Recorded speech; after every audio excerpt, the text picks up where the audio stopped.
What's going on, everybody? Welcome to the Turnbuckle Topics podcast. I'm your host, Pat Deneen, and this is my review of AEW Dynamite, which took place January 24th. Now, this show opened up with the AEW World's Champion Samoa Joe making his way out. He gets in the ring, gets on the microphone, says hello to Savannah, Georgia, welcomes them to Dynamite, and he talks about his championship endeavor that he's embarking on currently. And all opportunities must be earned in battle for those that are looking forward to facing him or at least having the opportunity, and also lets them know if they do get that opportunity that it won't end well, being that they have to go up against Samoa Joe, the world's champion. Shortly thereafter, Hook shows up, who we saw that match between Samoa Joe and Hook the previous week on Dynamite. Very good match.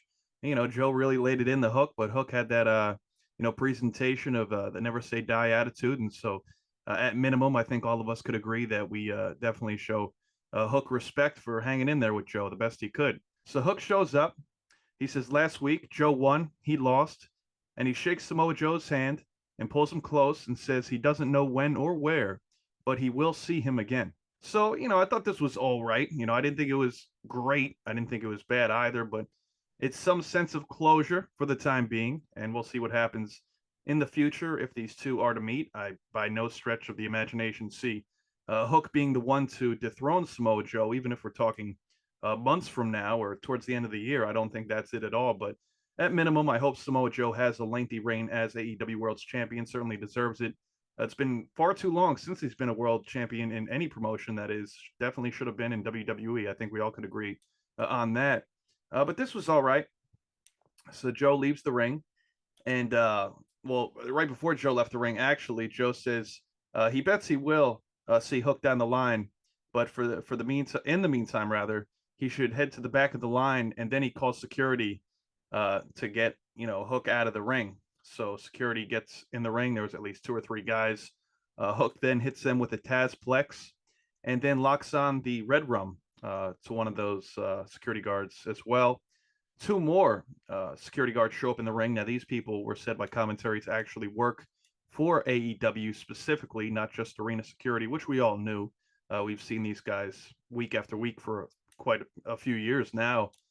Familiar faces, and not for nothing, not to say the three guys that initially went to the ring were slouches by any stretch, probably just enhancement talent, all actual independent wrestlers.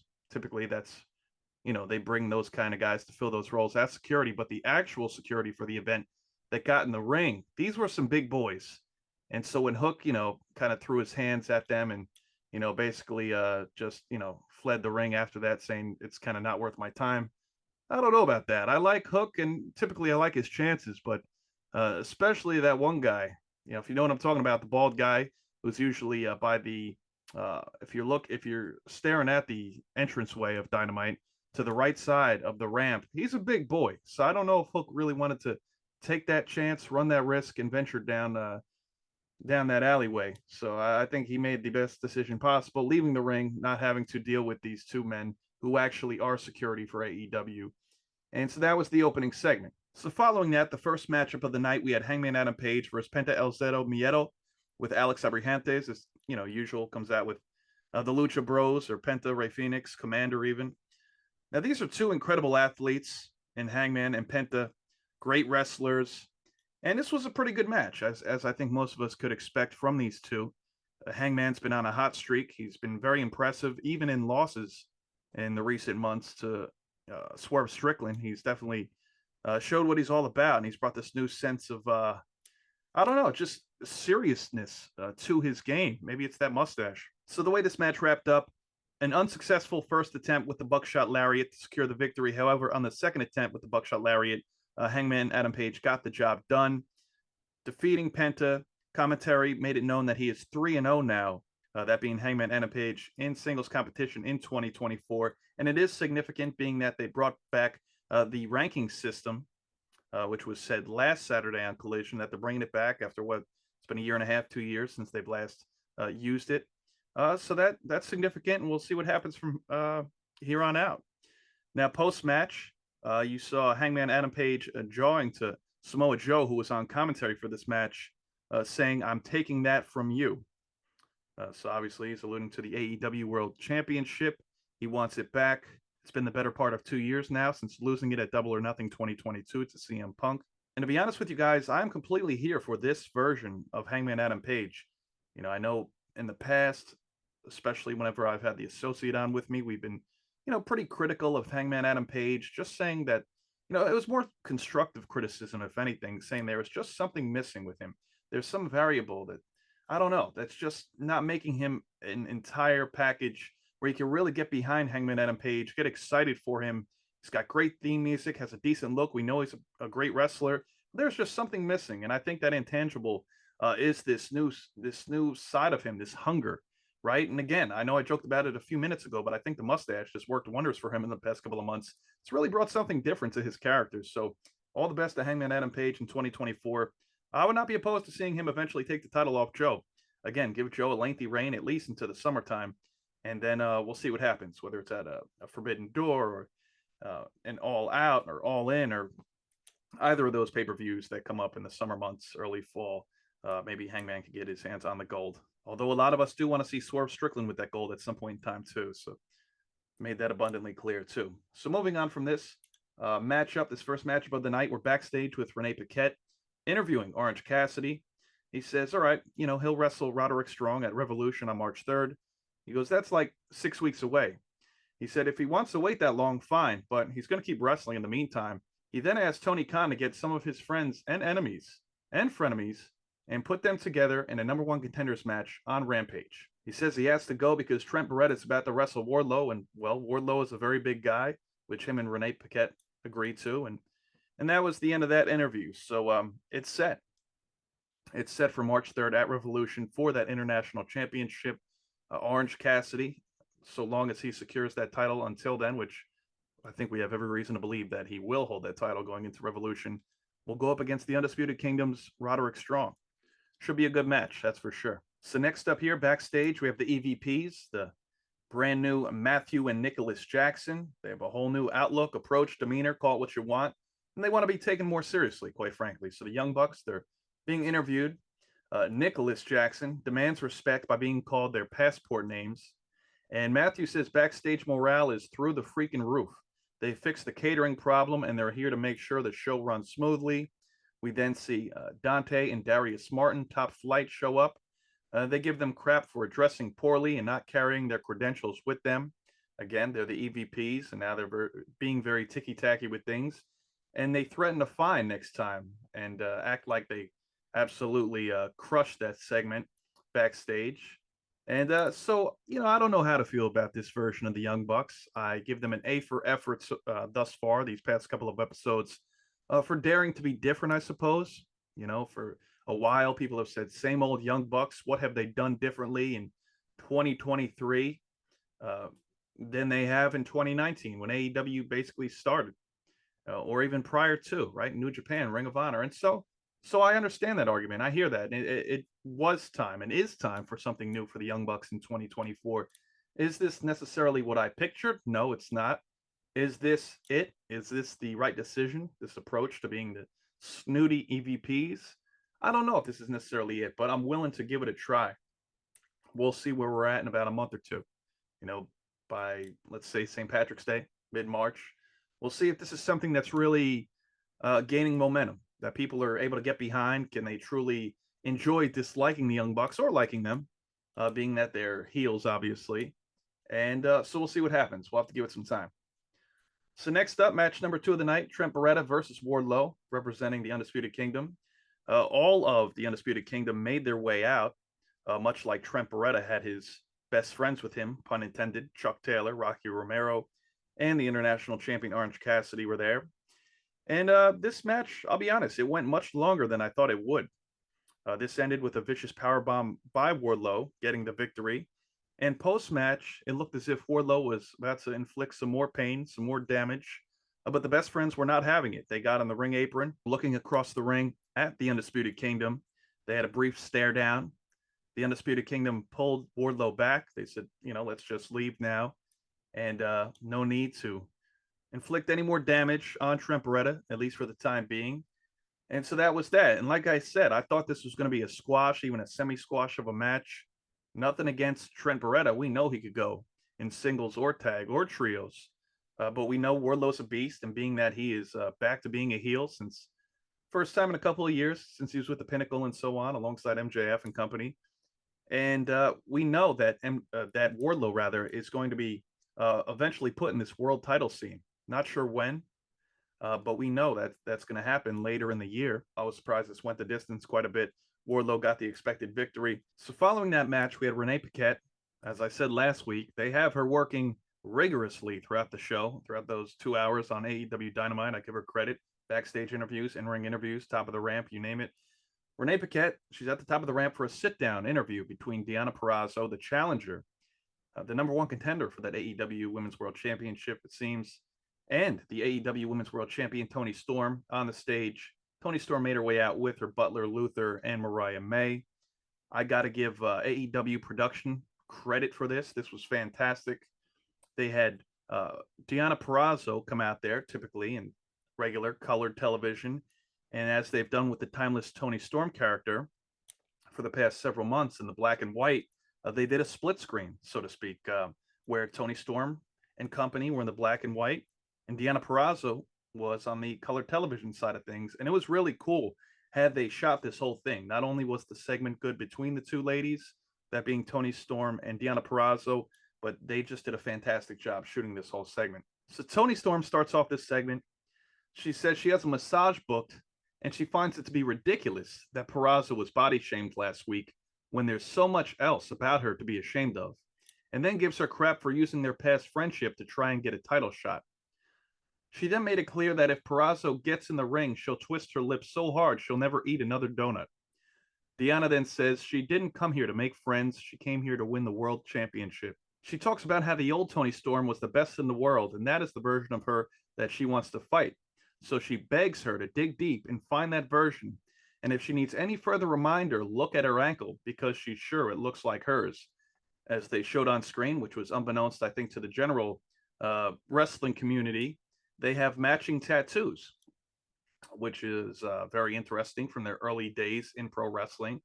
So I had no idea that they had a lifelong bond, a friendship early on in the business, which is pretty cool to find out. So Purrazzo says Toni doesn't have her fooled. Storm says she can take her tattoo and shove it down her bumhole. Deonna attacks Toni Storm. Mariah May gets involved, makes the save. Luther ends up taking a boot, and the crew scrambles. So they made their way out, and that was pretty much the end of that segment. I did find it very interesting, though, that not only did they have those matching tattoos, Toni Storm and Deonna Purrazzo, but at the very same time, Deonna went on to say that Toni Storm, at one point early on, lived with her. I guess, through the training, the independent bookings and such, really establishing themselves. And so that's pretty cool. I got to say, though, this match is probably going to be scheduled for Revolution, the next pay-per-view, March 3rd. And I'm a little indifferent to this. I am 1,000% on board with seeing Toni Storm versus Deonna Purrazzo. That's even without knowing their whole backstory. That's fantastic. That's the cherry on top here. Did we need to rush it, though? Did we need to get to this right away? And, that's even if, Toni Storm is to retain her title. I'm not even saying that, saying I'm not expecting Deonna Purrazzo to win this championship opportunity. Let that be her first loss, Toni Storm. I don't think she should win the championship right away. I love Deonna Purrazzo. She's a Jersey native.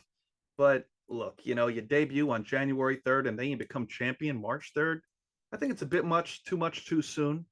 Continue this winning streak on Dynamite, on Collision. I'm okay with that. But at the same time, lose this match at Revolution, maybe get a rematch a couple months later at Double or Nothing, perhaps dethrone Toni Storm then.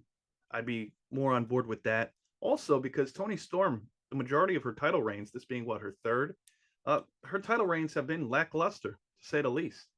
And again, that's not really her fault. It's just based upon booking and the amount of time that she was champion, which most of her reigns were not that long. So we'll see what happens going forward with these two. I do love the story between the two. I just wish they held off a little bit, honestly. I wish the first time we heard these two getting in the ring and this whole story was, again, leading into a Double or Nothing for the first time. But, if they do have Deonna dethrone Toni sooner than later, I hope it's not at Revolution in March, and I hope that it is at Double or Nothing in late May. So following this, we see Jon Moxley backstage. He talks about the Blackpool Combat Club and says they win a lot, but don't pat one another on the back because there's always a bigger threat, a bigger challenge, and that's what it takes to be the best. Moxley says the party's over, and in 2024, he'll maim anyone who can't get with the program, and he'll cut his arm out and leave it in the ring if that's what it takes, and he'll do it every single time. Now, I believe Moxley was scheduled for a match this Friday on Rampage against Lee Moriarty, expected to get the win. Actually, later on in the show, I'll probably read the results for Rampage, being that it's pre-taped, and I'll discuss those 3 or 4 matches that took place very briefly. Now, following this segment with Jon Moxley, before we get to the Jeff Hardy versus Swerve Strickland matchup here, we had a backstage promo, Taya Valkyrie and Johnny TV, her husband, John Morrison. We haven't seen these two together on TV. I believe it was said since 2019, was it? Let me see if I could double check that. Yeah, Taya Valkyrie tweeted after the show. She goes, "Fun fact, that was the first time we've been on TV together since 2019. Bring on the mayhem." So that's pretty cool. And I believe the last time they were on TV together wasn't even WWE TV, because you got to remember Morrison was on the main roster, Raw, SmackDown. When she was with NXT, very briefly, she was Frankie Monet. So they didn't have any kind of interactions. They weren't even on the same TV program. So now getting back to Taya Valkyrie and Johnny TV, they cut this promo. They're wearing these matching yellow and black fur coats, I believe it was. And Taya challenges Deonna Purrazzo to a match next Wednesday on Dynamite in New Orleans. They have very familiar paths. They've both been in Impact. They've both been in NXT.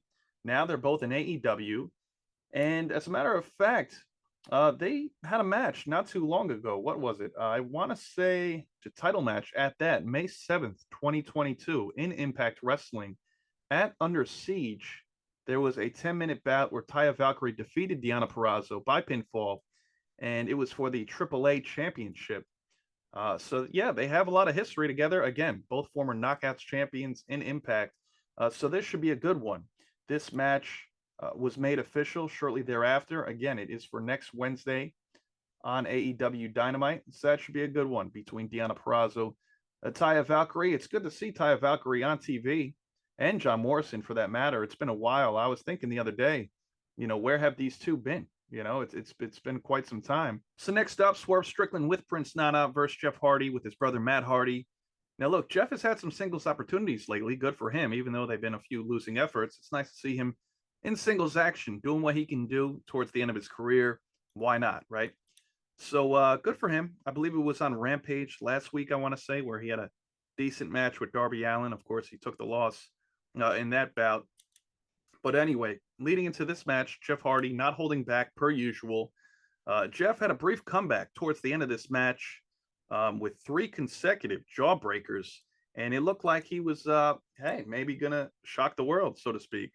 But that wasn't the case. Swerve Strickland won by pinfall with the Swerve Stomp, and that was pretty much that between the two.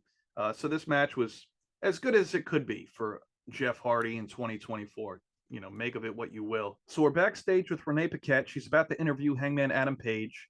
But before Page can say anything, Swerve Strickland shows up after defeating Jeff Hardy, pretty much bragging about it, and about being undefeated in the new year. Hangman then tells him somebody will, in fact, knock him down the rankings before he can even get a title match.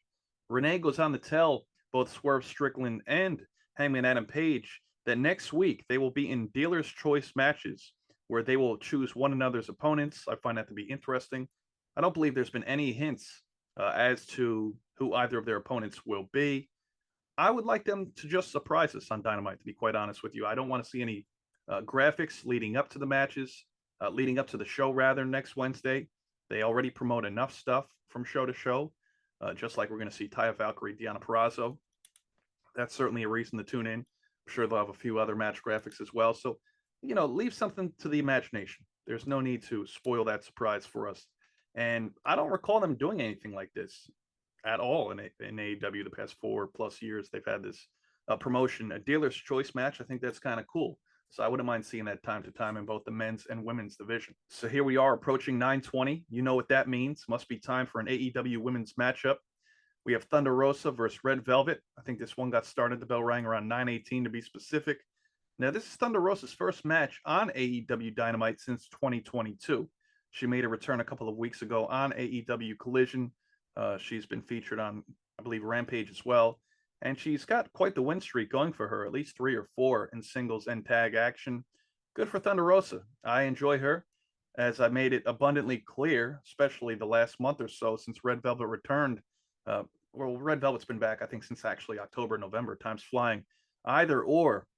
Red Velvet, I'm a huge fan of her as well. So it was bittersweet seeing these two go at it, pretty much knowing who's going to get the victory here. They're both on streaks of sorts. Thunder Rosa's on a winning streak. Obviously, Red Velvet is on a losing streak. Not even trying to be funny, I only remember Red Velvet winning one match in the past 3 or 4 months since her return, and that's a crime. It's a travesty. It really is, because I was really hoping for, at minimum, a solid mid-card push towards that TBS championship. Either or, Thunder Rosa got the victory here with their signature Tijuana bomb. Red Velvet, I feel for her. I really do. It's unfortunate. I know people have to win and people have to lose, but it's always the same people that are losing their matches. And honestly, I told you guys I was going to tell you the Rampage results for later tonight, later on in the show, but I'm going to tell you right now because while I'm on topic somewhat. So Jon Moxley, he went on to defeat Lee Moriarty. Konosuke Takeshita defeated Christopher Daniels. Freshly squeezed 4-way AEW International Championship #1 contenders matchup that featured Kip Sabian, The Butcher, Vikingo, and Commander. The winner of this was Kip Sabian, who will get his opportunity at Orange Cassidy for that AEW International Championship Saturday, January 27th on Collision. And last but certainly not least, Anna Jay defeated Ruby Soho. Now, the whole reason I brought up the results for Rampage that will be shown on television later Friday night following SmackDown, it's always the same two women. And I sound like a broken record. I've been saying this for so long. It's always the same two that end up on the losing side of things. Now, good for Anna Jay. You know, in the past, she's more or less taken a lot of losses too the past couple of years. Anna Jay has started off 2024 pretty red hot. Now, granted, she took a couple of losses as well herself against the likes of Hikaru Shida and one or two others, but she's also got some victories too. I know that for a fact. So, you know, I'm glad to see Anna Jay getting more matches, getting some wins, taking some losses, so be it. But Ruby Soho, Red Velvet, these two, I really have a soft spot for. I love their dedication to pro wrestling. And I really feel as if one of them, at minimum, should be getting some kind of momentum, a push, a winning streak at least, even if they're not getting a title opportunity, Ruby Soho or Red Velvet. It's unfortunate. It's a shame. And you know, going into a lot of these matches, who's going to end up on the losing side of things. And that's just that. These two matches this week, you know, I knew in my gut Red Velvet was going to lose to Thunder Rosa, so be it. And I knew that Ruby Soho was certainly going to lose to Anna Jay. The way they've been pushing Anna Jay, and Ruby Soho is kind of an afterthought. And so that's, I just hate to see that. Again, people got to win, people got to lose. That's just the way this business works. But it's sad to see the same women taking L's left and right. Can they get some momentum? And it's like when they do get their win, it's like for every victory they get, they're getting 4, 5, 6 losses to follow that. So what's the point? Anyway, we're moving on here. It's approaching 9:30, and Tony Schiavone brings out Darby Allin and Sting. Darby takes the mic and pretty much discusses the impact that Sting has had on him, not just since being with him in AEW late 2020 and, you know, basically the past 3 years, but also since 2015, seeing that Sting had to make an abrupt retirement after that incident in WWE going up against Seth Rollins. He didn't go into those specifics with the buckle bomb, hurting his neck and stuff like that. And we thought that would be the last time we would ever see Sting in any wrestling ring, in a wrestling match. Darby also said he should slow down so he doesn't retire before Sting. And we all know how Darby wrestles. He wrestles like an absolute nut. Anyway, ever since Sting came to AEW, he flew to Sting's house where he had a ring in his garage. They rolled around, and Allin quickly came to the conclusion that Sting still had it. Now, during this, we see Matthew and Nicholas Jackson, as they like to be referred to now, watching backstage. And Darby then says he told Sting he had to end his career on his own terms. And now they're 27-0. That makes them #1 contenders for the tag team titles. He looks Sting in his eyes and tells him if he's still got it, and asks if Sting wants to end his career as a tag team champion. The Icon Sting got on the mic, says he's all in. And that was that. And after the show, it was actually made official. If I could find the message from Tony Khan. So Tony Khan put up a tweet and said, in 2 weeks, on February 7th, 2024, at the Footprint Center in Phoenix, Arizona, on Wednesday Night Dynamite, we will see the AEW World Tag Team Championships defended as Ricky Starks and Big Bill will defend against Sting and Darby Allin, the undefeated Sting and Darby Allin. And I've been hoping that Sting and Darby Allin got tag title opportunities at some point in time and got the job done and became tag team champions.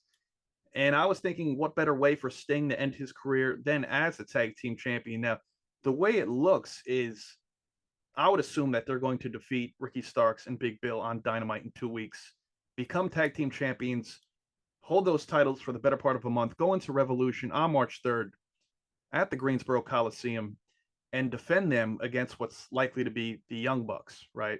And being that it is Sting's last match, the Young Bucks will probably defeat Sting and Darby Allin. Now, how do I feel about Sting losing his final match? I'm not crazy about it.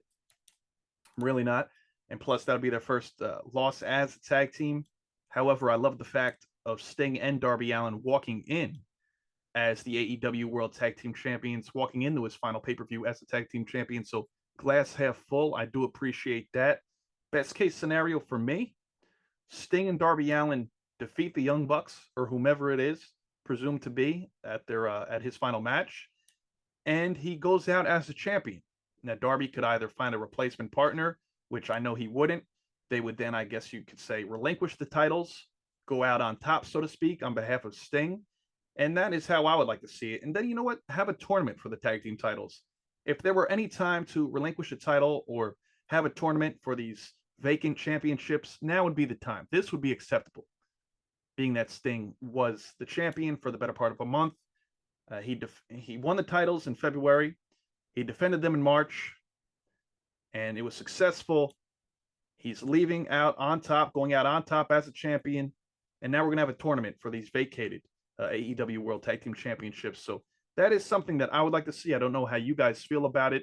Feel free to comment and let me know your 2 cents on the whole situation, but that is what I would love to see going forward. So now immediately following this Sting and Darby Allin segment in the ring, Big Bill and Ricky Starks accept the challenge. Starks says it's fitting that Sting's comeback started against him and a partner of his, and now it will end against him and his best partner, and he might as well lay down right now.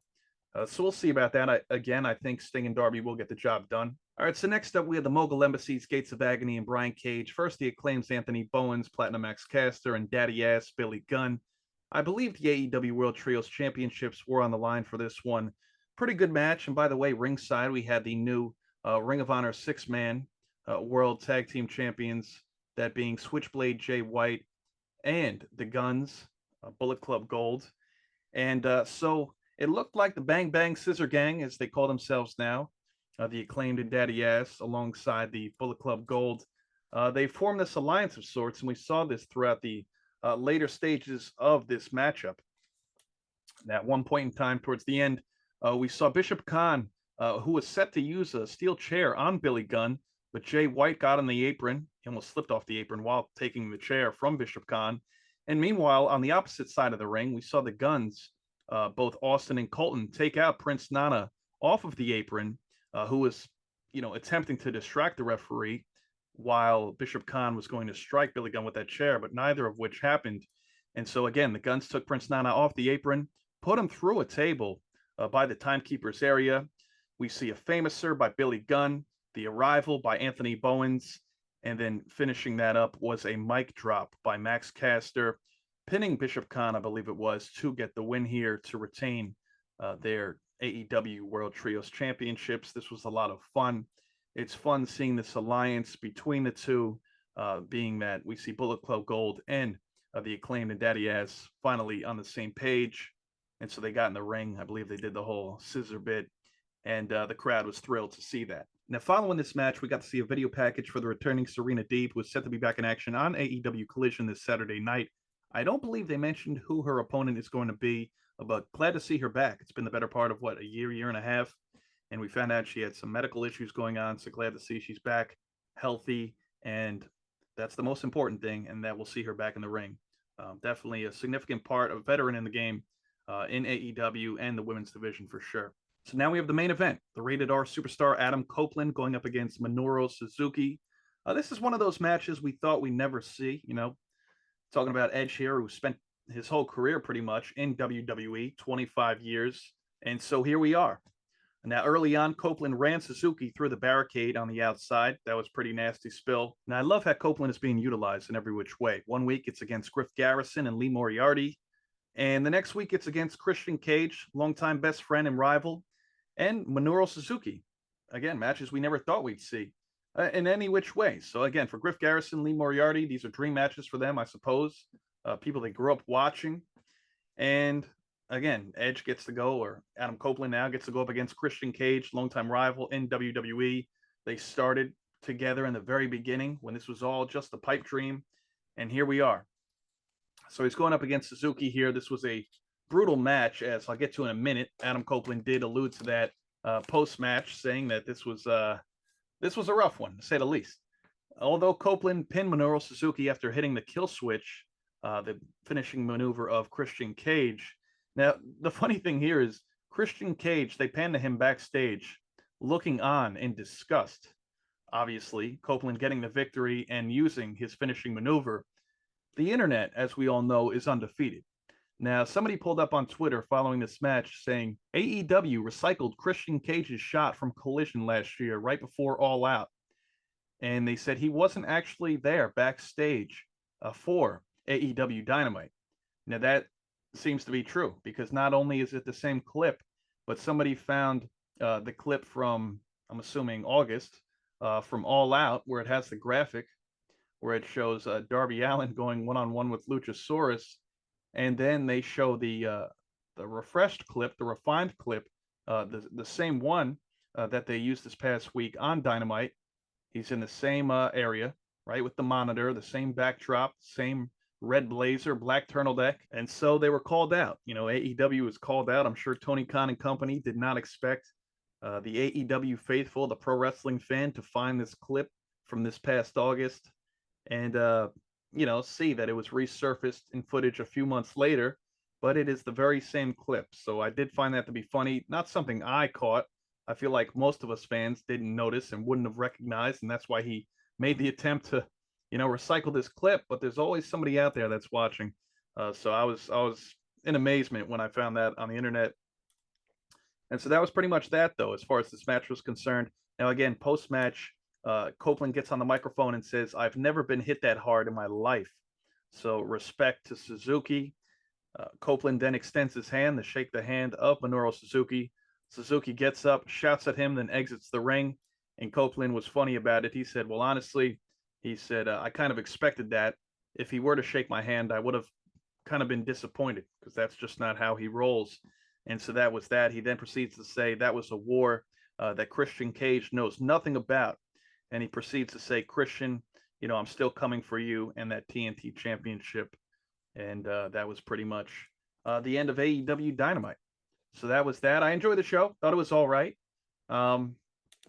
Hit a couple of key points as far as story goes. Copeland and Christian, we know this is going to be a never-ending saga until Copeland finally defeats Christian, getting that title and actually being able to defend that title, right? Not, winning it at World's End and losing it a couple of minutes later, and that's that. So we'll see what happens with them. Obviously, we saw the conclusion of Hook and Joe at the beginning. We see the tease continuously of Swerve and Hangman. We see Deonna Purrazzo and Tony Storm, Sting and Darby going after those tag titles. Then will probably come the Young Bucks to get those tag team titles, or at least that opportunity at Revolution. So we have some stuff going on. I still want to see a lot more story in a lot of ways, namely the women's division, as I've said in the past. But we got a little something going on here, and so the show was all right as a whole. So that's going to do it for me here today, folks.